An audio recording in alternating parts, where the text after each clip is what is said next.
jag tänkte visa er lite saker. Jag ska hålla om en ful häst. Nej. Vänta, som jag har på med. Ser ni? Lite vitt. Här och här. Jag skulle liksom göra på den där videon. För det liksom. Ja. Verkligen ta tag. Okej, som ni ser här tänkte jag huvudet. Så tänkte jag komma över.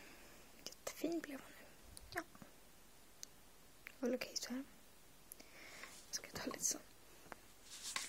Här har jag haft den 3 ovan med tejp. Den tredje orkar inte. Låt. Måste jag ringa färg nu? Från färg.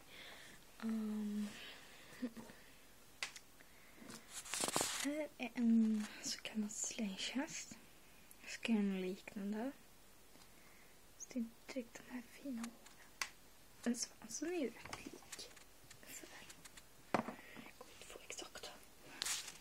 Jag ska använda mig av lite smink. Ser inte till kameran.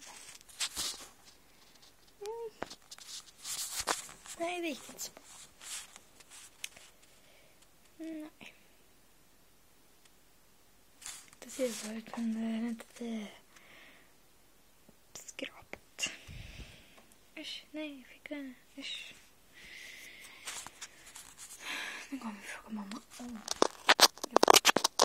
Vilken klockan är egentligen? Nej, men jag vet inte hur mycket klockan är så.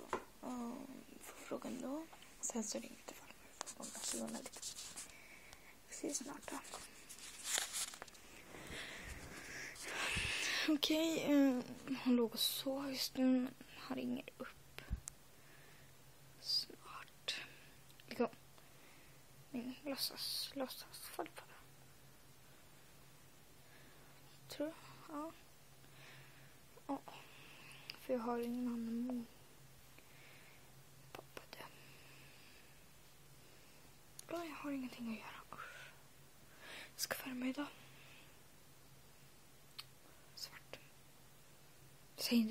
Säg inte att det är blåsvart. Kommer hit. Vad fin jag var när jag var liten. Så liten och så söt. Ja, men nästa avsnitt om det. Oj. Jag har glömt. Jag har ju rätt nu. Kanske så. Jag vet att ni inte ser det liksom. Men nästa avsnitt, om ni kollar där nere, antingen så eller så.